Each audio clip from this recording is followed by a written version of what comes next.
Young astronomy PhD student Kate Dibiasky is working with the Subaru telescope in Michigan when she discovers a comet passing near Earth.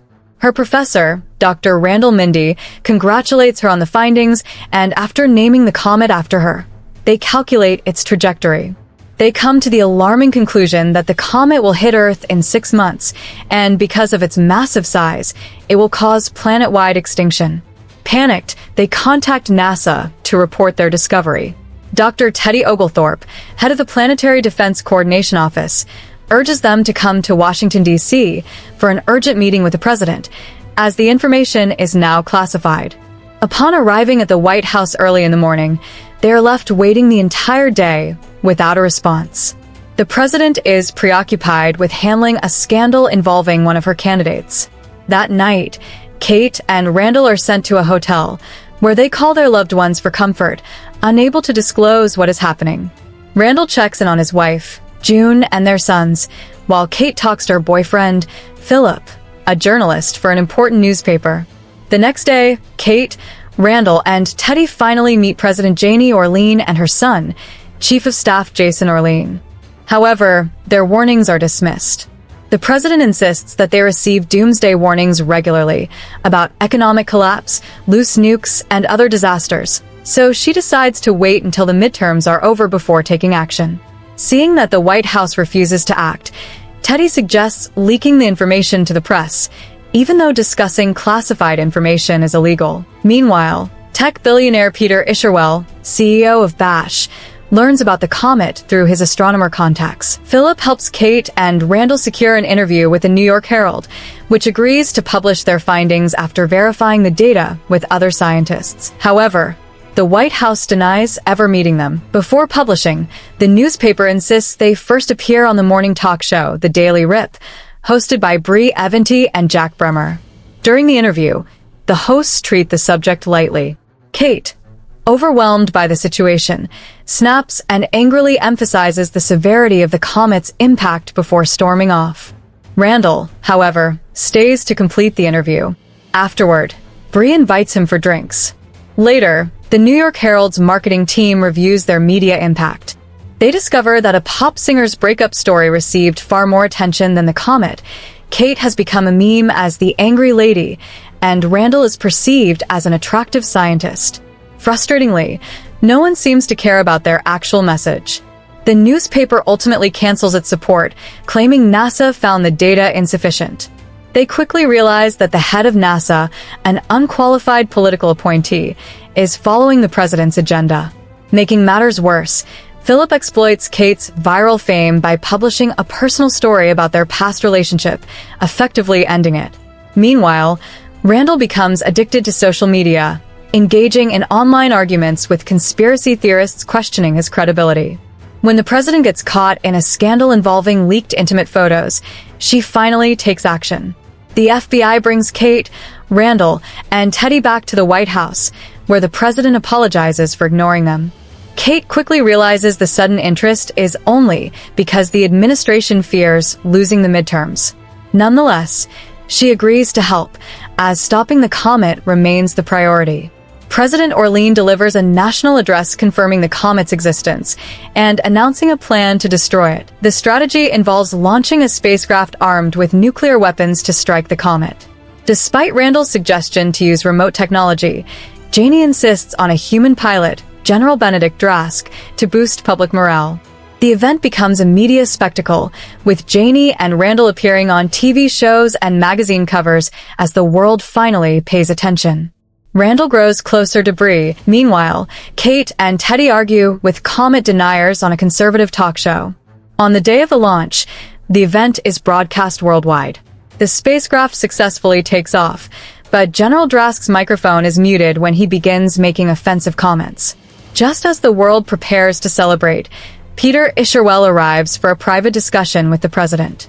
Moments later, the mission is abruptly canceled and the spacecraft is recalled. The public is left confused, trying to understand what went wrong. Randall is appointed chief science advisor to the White House, while Teddy and Kate are left behind. During an emergency cabinet meeting, Randall learns that Isherwell, a major donor to the president, discovered the comet contains valuable rare earth minerals essential for technology production. Since China controls most of the world's mines, the administration sees the comet as a lucrative opportunity. The new plan involves using drones to fragment the comet, allowing smaller pieces to fall into the ocean for later extraction. Randall protests, arguing that Isherwell's technology lacks peer-reviewed validation, but his concerns are ignored. Scientists who oppose the plan have been silenced. After the meeting, Randall shares everything with Kate and Teddy at a bar.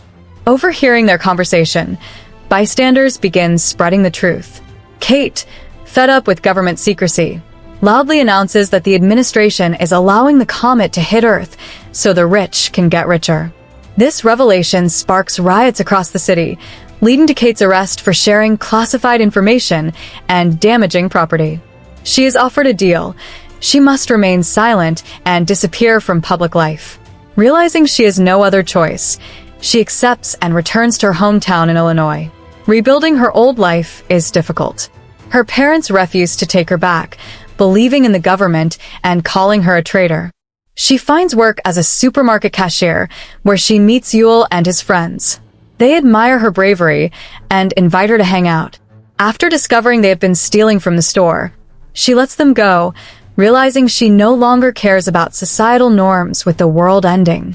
Meanwhile, Randall continues working for the president, believing it is his only way to help. June surprises him at his hotel room and finds him with Bree, instead making weak excuses.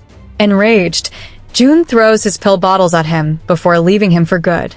Later, after confronting Isherwell about his flawed science, Randall is told that algorithms predict he'll die alone. Randall appears on the Daily Rip and finally loses control. Furious, he yells on national television, calling everyone out for not being more worried about the comet. People have started to believe it is not real. He also exposes how Isherwell is silencing scientists who disagree with him, how the president has lied, and how the entire administration has lost its mind. The FBI catches him after this and offers him the same deal they gave Kate, leading Bree to break up with him. Sometime later, Randall is driving back to Michigan, and Kate is hanging out with Yule when they both look at the sky and see the same thing. The comet is finally close enough to be visible to the naked eye. They record themselves with it and urge the world to see it, sparking a movement called Look Up that millions join, flooding the internet with posts. Randall starts appearing on TV again, calling out the government's flawed plans, and even gaining the support of two famous singers who create the song, Just Look Up. In response, Janie launches a counter-movement called Don't Look Up, backed by millions of conservative voters and conspiracy theorists who believe her claims that Randall is trying to manipulate them through fear. Riots and protests erupt across the streets while Russia, India, and China collaborate on a spacecraft mission to stop the comet, but their launch fails and the spacecraft explodes. As the comet draws nearer and deniers begin to see the truth, Randall takes Kate and Yule grocery shopping before driving them back to his hometown to spend their final day together as a family. Under these dire circumstances, June decides to take him back, admitting she had also cheated on him in college. Teddy soon joins them, and they all share one last dinner, exchanging stories and saying a final prayer while awaiting the inevitable. On the night of the launch, while waiting for the mission to begin, Janie asks Isherwell what the algorithms predict about her death. He replies that she will be killed by a Bronterok, whatever that means. The spacecraft takes off, losing some drones in the process, but Isherwell remains confident, claiming he accounted for a margin of error. However, he is wrong. The remaining drones explode upon contact with the comet. Realizing they are doomed, Isherwell and Janie escape to a secret spaceship carrying a group of billionaires who will be kept in cryogenic sleep to flee Earth before its destruction. Janie, completely forgetting about her son, calls Randall to offer him and his wife a spot on the spaceship, but he refuses, choosing to stay with his loved ones until the end. Around the world, people hold on to their families as the comet crashes into Earth, bringing an end to life as we know it. The only survivor among the ruins is Jason, who immediately celebrates by taking a selfie. 22,074 years later, the spaceship carrying the billionaires lands on a planet with an atmosphere similar enough to Earth's to sustain life. The men and women awaken from their cryogenic sleep and begin exploring the terrain. When Janie approaches a beautiful new creature, she is suddenly attacked and killed by it, fulfilling the algorithm's prediction. Her death comes at the hands of a Bronterok. Thank you for watching. Make sure to hit the like button.